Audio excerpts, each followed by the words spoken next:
Welcome to the Dental Implant Practices podcast, where each episode will explore how to integrate dental implants into your practice and into bone, with your host, Dr. Philip Gordon. Welcome back to another episode of the Dental Implant Practices podcast. I'm your host, Philip Gordon, and today I am honored to be introducing three individuals from the Leyton consulting firm. I've got Maggie, Devin, and Ibrahim on the phone. Guys, thanks for making it on the line with me today. I really appreciate you being here, and I'm excited to talk about the Leyton tax consulting firm and what you guys can do for dentistry. Thanks for having us. I want to do a quick introduction about what the company is and who I've got on the line here. So I'm going to let you guys kind of go through one at a time here. Leyton is a consulting firm that specializes in R&D tax credit. They're a global firm, but their U.S. branch is specifically on the R&D credit. So I've got Maggie. Why don't you give me a quick breakdown? You're kind of on the business and onboarding section, so you're kind of like the lead on this. Why don't you start, and then we can kind of pass through the other players and give their information as kind of that's how the flow goes, because I know you're the starting position for most people. So why don't you tell me a little bit about yourself, and then how kind of let people know what you do for the business. Absolutely. Well, thank you, and thanks for having us. My name is Maggie Crowley, and I am one of our senior tax consultants at Leyton. So my job, and I do specialize within the dental sector. So my job is to find practices that would be a good candidate for the research and development tax credit. And then I engage in a conversation, explain what the tax credit is, how it benefits them.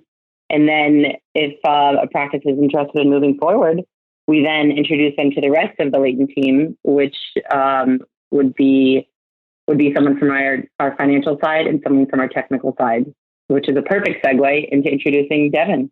Thanks, Maggie. Yeah, so my name is Devin Medrick. I'm a tax expert at Leyton. Been with the firm for about a year and a half. Prior to that, got my master's at UMass Amherst in accounting. Did a few years at PwC, Big Four firm. And I handle the tax side of the claim. So looking at tax returns, figuring out the numbers for the credit for each year. And Ibrahim is my counterpart on the technical side. Good morning, everyone. My name is Ibrahim Ismail. I am, as Devin mentioned, I'm on the technical side. I'm Devin's technical counterpart. I'll deal with the science, the medical, that aspect of things. My background is a PhD in biomedical engineering. My research was pertaining to connective tissue. A big part of actually our research was related to the periodontal ligament, as it has the highest turnover rate for collagen. So it just serves as a great tissue to look over, to research, to analyze. But that's where I come from. When I joined Leyton, about a year and a half or so ago, started working into the science and pharma industry, and then found this sector in medicine and dentistry, and kind of been a great ride since then. Well, I know you guys have a lot of great experience, and you've kind of come together to be kind of the power playing team that you are. And so I wanted you guys to do a brief introduction, because I know you guys each kind of have a specific niche in this. And as people kind of come through the process, they deal with kind of each of you in different segments, like I did.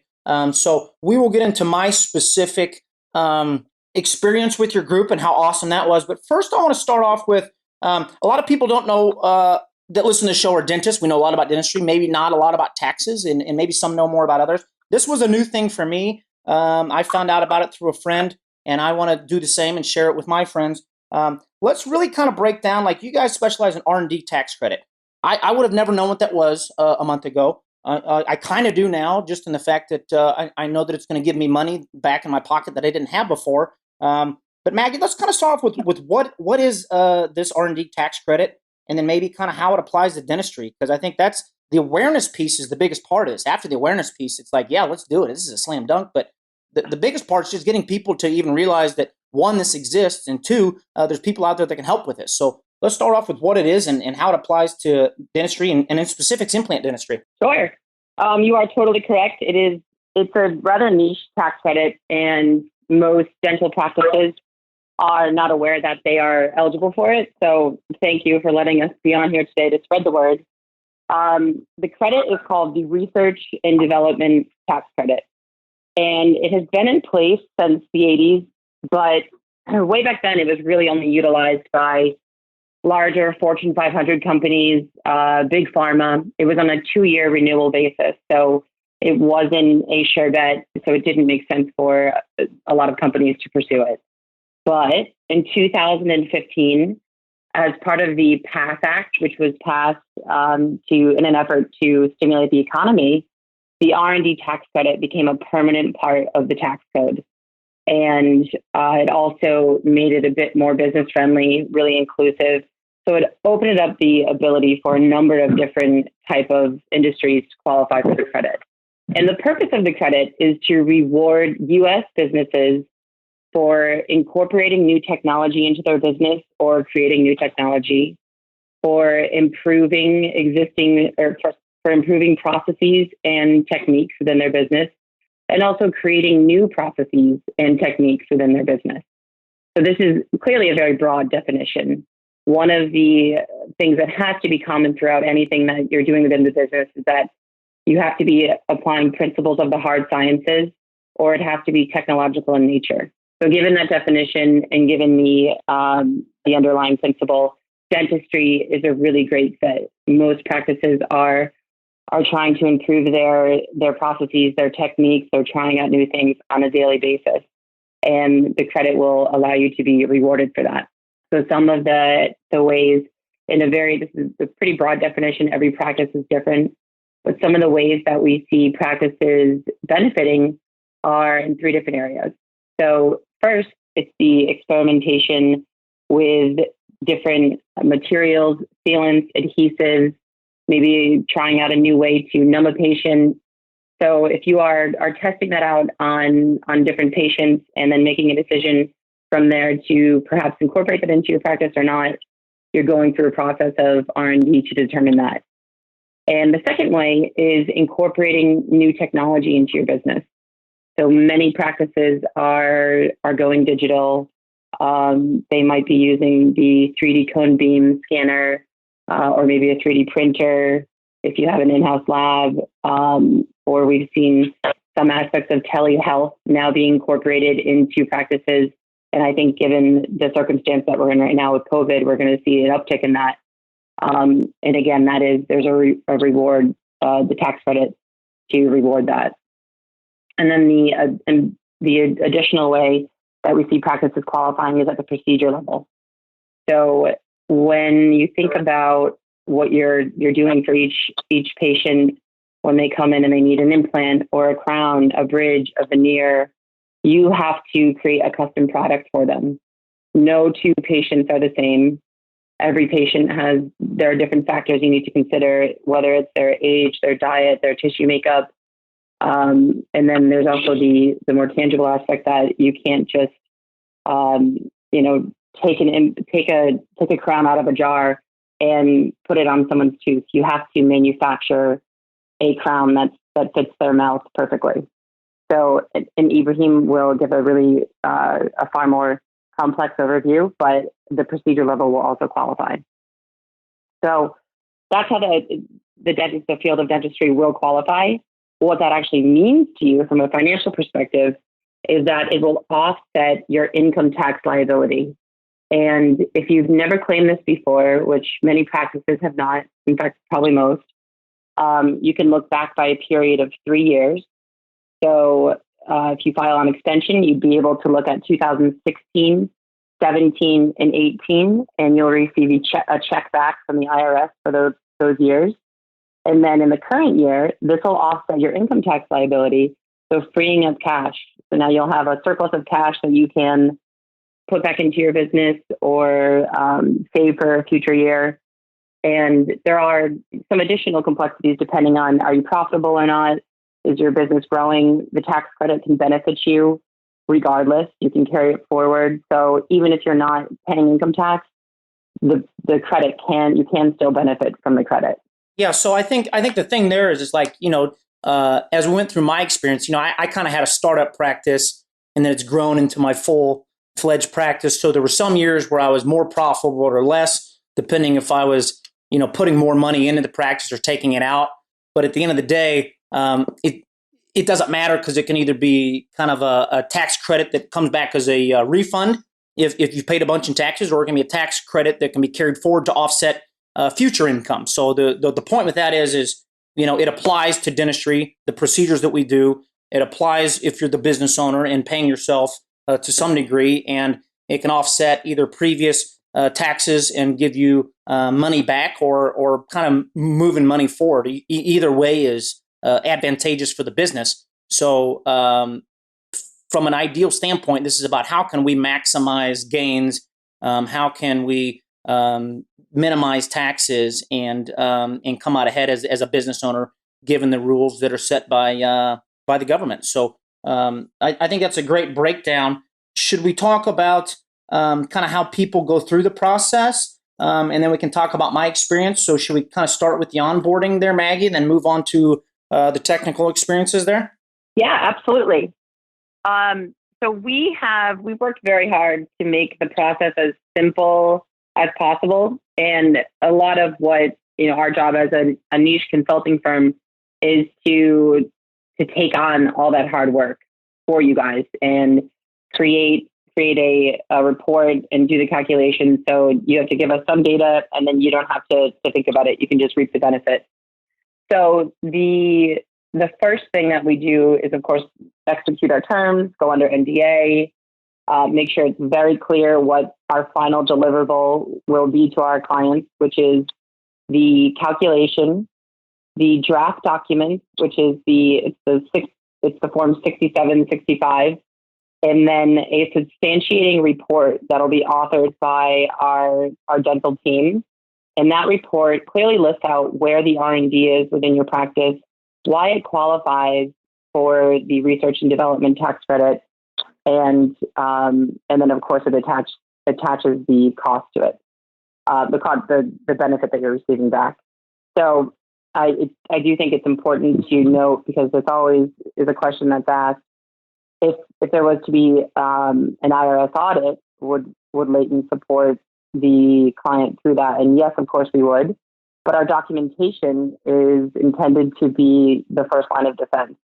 So it's written really well in accordance with the Research Development Tax Credit Code, and we also have attorneys on staff who help us write that up properly so that it can be used as a defense mechanism. So once we have that in place, we then set up a 1-hour call with the dental team. So, for instance, you would potentially be speaking with someone like Devin and Ibrahim, and the first part of that call would be to review the financials that you'll have uploaded in advance of the call, and it's pretty simple financial stuff: W-2s, P&Ls, tax returns, a list of procedures, and then number of procedures. And then the second part of the call, it should be very fun for a dental practice owner, and it's mostly talking about the procedures that you do. We'll provide you with an overview of the 4-part test, and then from there discuss where the qualifying work is within your practice. And then after that, that's when our team really gets to work.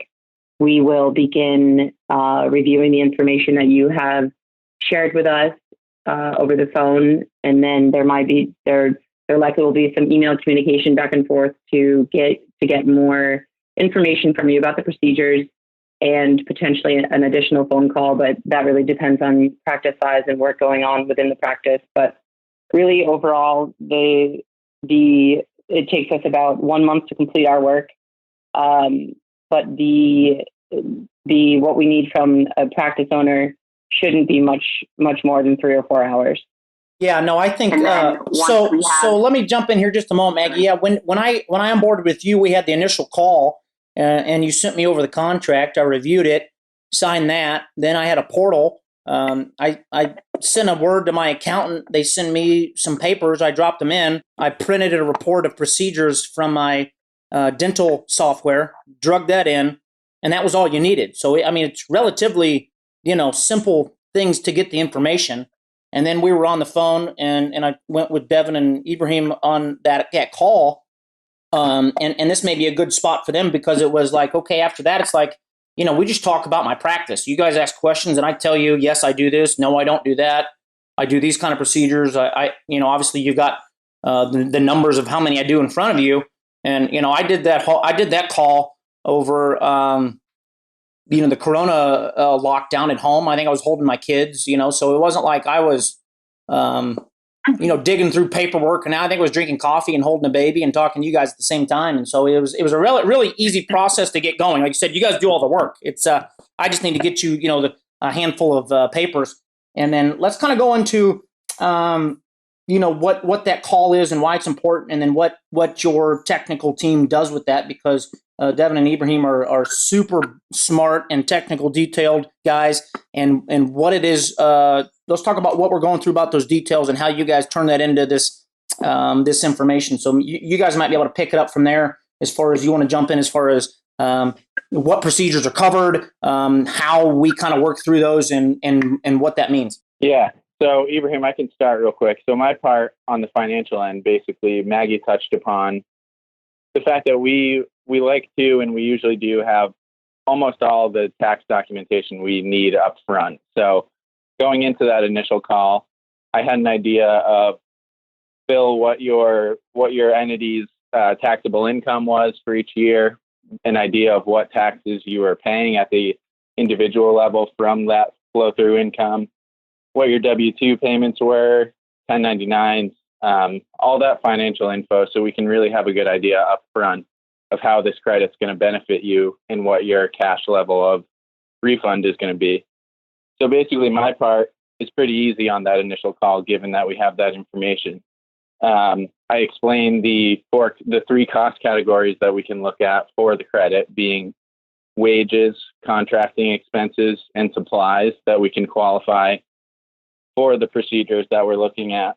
And that's how the credit is quantified. Basically, it's 10% of those total expenses per year that are related to qualified procedures. And so that's basically my part. After that initial call, we have a pretty good estimation of what the credit's going to be each year. And the main part of the call is turning it over to Ibrahim and explaining how the processes qualify within your practice, related to the 4-part test that's specified by the IRS code, and then talking about really between you, Ibrahim, and myself, what you guys do as a practice. So Ibrahim, you can explain kind of what your role is on that call as well. Yeah, for sure. So as you mentioned, Devin, the first thing that we'll do is talking about the credit itself on a high level, what it is, how it works, how it functions, and the framework that it really sets up that we use to then look at the rest of the doctor's practice and the procedures that they do. So once we do that high level overview, we'll then really start going into and having, like we did with you, Phil, having that back and forth of what kind of procedures you do, run through maybe an example of how you do your dental implant procedure. And the reason why we do that, even though we have the higher aspects, the generalities of a procedure from one practice to another are mostly the same, there are uniquenesses that a practice will do that lend them to qualifying more than others. There are certain procedures that are just very complex in nature and require a significant amount of design. For example, like the all-on-4s that you do. Those require a substantial amount of various appointments that a patient will come in, various different levels of uncertainty that will exist in terms of do we need to do extra bone grafts? How are we getting the teeth to be aligned with the face's symmetry? All the different design aspects that will come into play. That's the type of information that we're really looking at, because that's what the credit really. That's a big part of the criteria for the credit. Kind of running through the 4-part test real quick, because I will tie into this a little bit. We always want to start with that first test, a new or improved business component. Are you making any customized or patient-specific products that you're really customizing from beginning to end There's a lot of design factors that go into it. Another test is that it's technological in nature. This is by and large a placeholder for dentistry, as you are dentists, and there's a reason why you are trained professionals that are doing this, and not just someone that comes off the street that decides to drill through my tooth and just put a metal rod in my jaw. You guys are trained professionals, and you're highly qualified and specified, like specifically to be able to do this, and not just anyone else. So you are very technical in nature. And then there has to exist uncertainty, that's a technical uncertainty that exists in the procedure or the final goal. And then you have to go through a designing and testing process. So patient comes in and they need a set of dentures. To design and get that set of dentures correct so that you're working with the patient's jaw articulation, so that you're working with the patient's jaw structure, their symmetry in their face, making sure that when they're biting, they're hitting all the teeth at the same time and not hitting on one side before another. All those technical design factors that you have to take into place, and you have back and forth, and you're trying out different wax up models. All of that lends itself to the R&D tax credit, because you're really making a product here that is not just a plug and play. You're not just taking a scan, sending it to the lab, they send you back a product, and you're just here, give it to the patient, you can go home now. You're, even with just kind of taking it at a more basic type of procedure, a crown, there's a lot of design factors that have to come into play. How much of the tooth can you remodel, can you reshape without hitting the pulp, without hitting sensitive tissue? And then you create a mold, you create a model of the patient's teeth, and that is used to then build up the crown. Be it whether you have an internal lab that performs this or you send it out to a dental lab, you're creating that model. As a dentist, you're creating those designs, you're specifying how it's going to be made.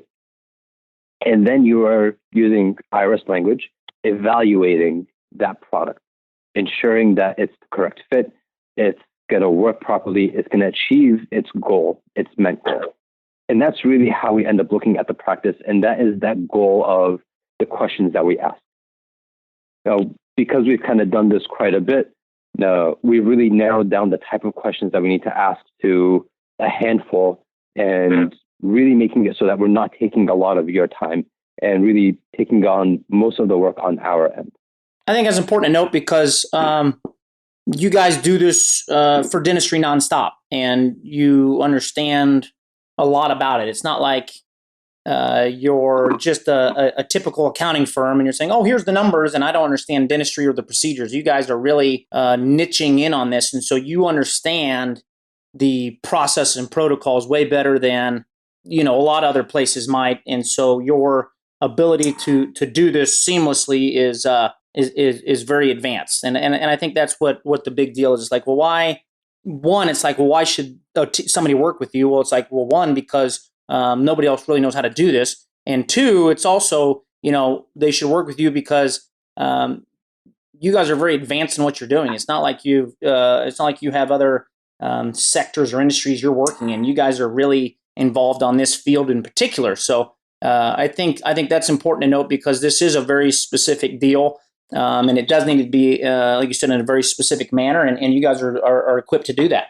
So let's kind of touch about my experience here a bit. So obviously I went through the onboarding with Maggie. She was great. She calls and emails and texts and worked with me great to do that, knowing that everyone's busy and we've all got moving parts. Then I got on the phone with Devin and Ibrahim on hey, you've got my documents. Let's run through all these procedures and whatever.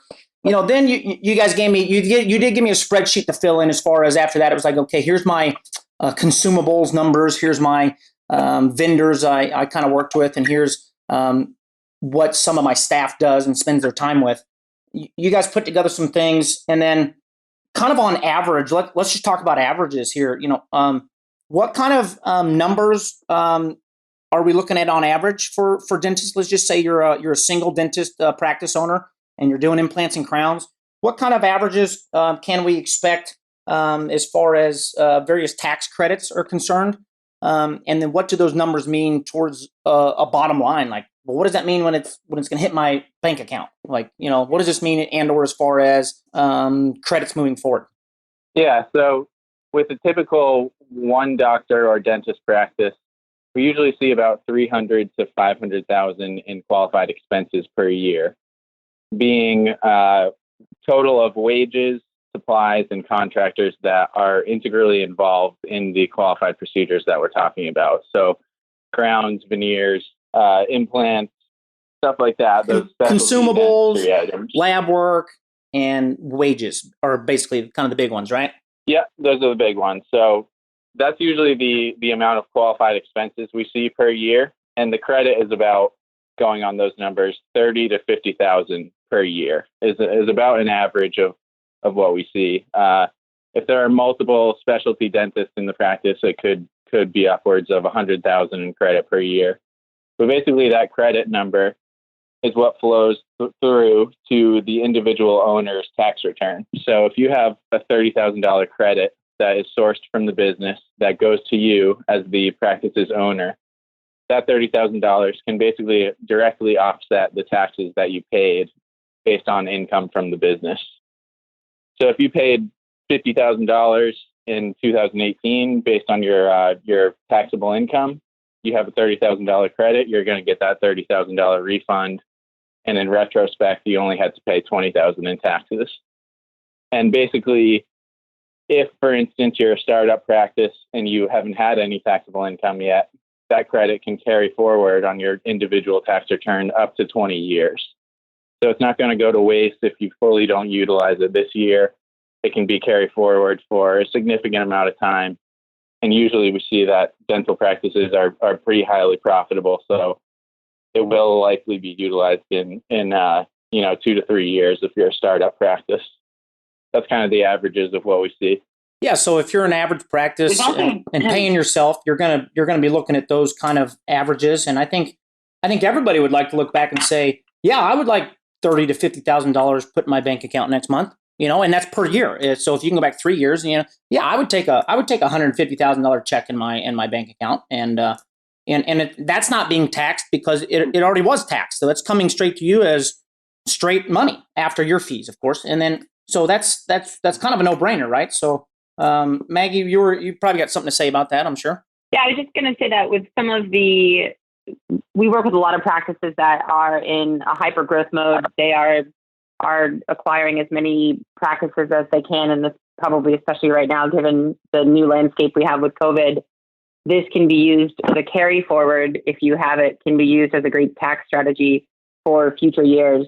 So this is something that it is permanent. So this is something that you can build into your business plan, and you can count on this tax credit each year. So of course, there's the look back, which is great. For a single practice, you're looking at getting somewhere around $120,000 in cash. And then moving forward, you can count on that each year. So this is not only great in the moment, but it's going to stay with you in the future. And you guys, not you guys, but practices can incorporate this into their strategy. Yeah, for sure. Like you said, depending where you're at, it's either a look back and say, hey, let's take the money that I paid and put that in my pocket and let's move forward and save money moving forward. Or it's a, hey, these some of these years were good, some of them were okay, but it's putting basically money in the bank, crediting moving forward, saying, hey, you may not get anything back now, but you're sure as heck your future self's going to appreciate this advantage because you're gonna pay less and get more later. So it's kind of now and later situation as far as that goes, and so that obviously depending where you're at in things can be a big deal. Everybody could probably use an extra boost of income now, and then also dealing with minimizing your tax liability in the future is always the goal, I would think, for most dentists. So what are some common questions you guys deal with that you think we need to roll out of the way and kind of get out of the way while we've got everybody on the phone? I have a long list I have a few common questions that we always get. The first being, how come I've never heard of this before? And which is, it's a great question. It makes sense. This is a specialized tax credit. and it was only made permanent in 2015, as I had mentioned earlier in the call. So there aren't, it's not really a tax credit that a CPA would likely do on their own. You need to have a technical expert, someone who understands what a practice is doing on a daily basis. So I think, it's not that, it isn't that widely known. And that's exactly why we're so pleased to be able to do stuff like this podcast, that we can get the word out there and get as many people taking advantage of this credit as possible. Another question we always get is around if this will increase the chance of an audit. As we all know, an audit is not something that a company would want to incur, but this is not a risky tax credit by any means. This will not trigger an audit. This credit is intended to stimulate the economy, and it's serving its intended purpose.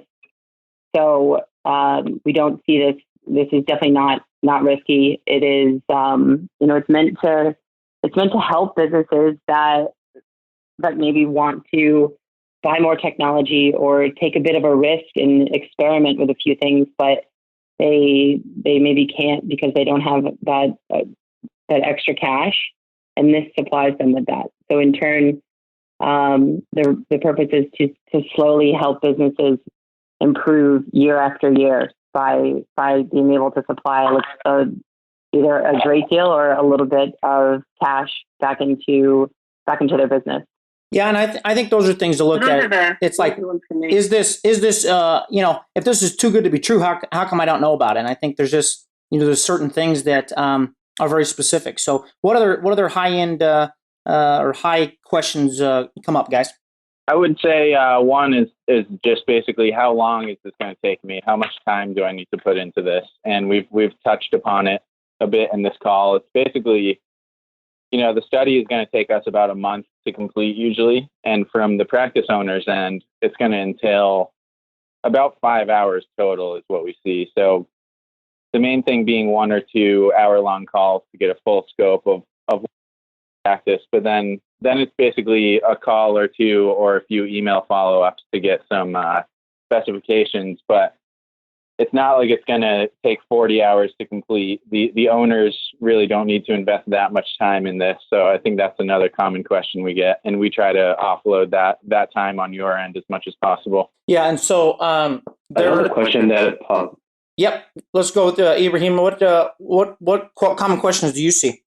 So another question that does commonly pop up is, when do companies or when do practices expect to see that return?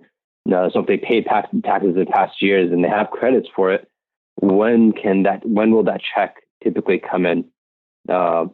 And this ends up being more or less in the hands of the IRS, but typically we've been seeing it between 60 and 120 days. That's about right, Devin? Yeah, I think that's typically the time frame. And that's just depending. Obviously that's out of your control. That's in the hands of the IRS. So hopefully they do their part and keep you moving. But as far as the paperwork goes, you get everything back from you guys, like you said, within that 1 month, and then the rest of it's just kind of the government dragging its heels. It's not necessarily that it's taking you guys that long. It's more so, hey, let's assume we get this going and we stay on task and on track. That's just more kind of on the government end. They're not wanting to move as quickly as us on this. So your end takes about a month. We wish we understood the IRS better. Yeah, the IRS does what it wants, so we're not in control of them. Obviously, I want to share this with as many of my dental friends as I can, and that was the point of this call. And I think we really knocked through the basics of this fantastic. Really, to get going with this, I know, Maggie, you're kind of the onboarding and kind of business lead on that part. So I'm going to put your names and contact information and phone numbers, and you've got even like kind of a landing page for this on the show notes. There is a Leyton.com / specific dental page that really talks about this. nicely. So I will put those and link to that so that people can go to this. But as far as getting going, what's the best advice you have with that, Maggie? Just kind of reach out and get it started, and you'll take it from there. Obviously, there needs to be some phone conferences or things scheduled, but how do you prefer to be contacted? And so that when we list those, what works best for you? I'm so flexible. If you want to call me, email me, text me, whatever's easiest for the practice owners.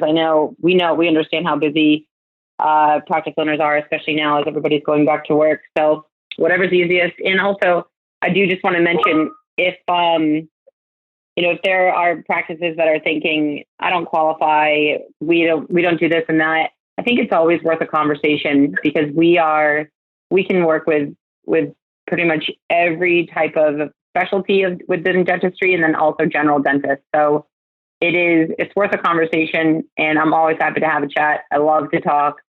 So give me a call, text, email, and we'll set it up. Yeah, and I think it's important to note, like you said, look, if you guys can't help anybody, there's not a charge there. It's more so like if you guys get to a point early on and say, look, if we move forward, we're going to spend the time that it takes to do this, and here's our percentage of the fee. But if not, it's like, hey, we've come to this. This may not be something you can take advantage of, and it's kind of call it quits there. I mean, correct me if I'm wrong, but it's you only kind of your fees incur after we've gotten to a point where we've decided this is of benefit for people, right? Yeah, exactly. We have no upfront costs. We don't charge anything until we deliver the final paperwork, report, and draft form. So you will know exactly the amount that you are going to get back when we deliver that to you. And that's another thing that actually is probably important to mention. The number, and the reason why you would ever hire a specialist is because the number that we calculate for you is the number that you will get back from the IRS. There's no approval process from them. They don't complete their own R&D study. We do that work for you guys, and you can feel confident to know that you are claiming correctly and that this is the amount that you are really owed. Yeah, so it's really a full deliverables package. You just hand that to your accountant. They do a refile, and boom, it's done. Uh-huh. So it's a simple plug and play. There's not, after they give it back to me, it's not like, oh, I've got to figure all this out again. I just forward that to my account, and my account says, I'm going to refile that, and there we go. So it's good to know that, one, like you said, there's no harm in calling and talking, because there's not fees incurred until you get to a certain point where you realize, hey, this is a benefit. Let's really dive in and do this. So it's kind of a no risk deal. Like I said, you're super easy to get a hold of, which is awesome. You're very busy, but you're super flexible on times, and I think that's awesome that you do that, because, like you said, it's a crazy time right now as far as just life in general. But obviously, everyone's busy and everyone's in different time zones, and you guys are super flexible with that. So I was very appreciative of that.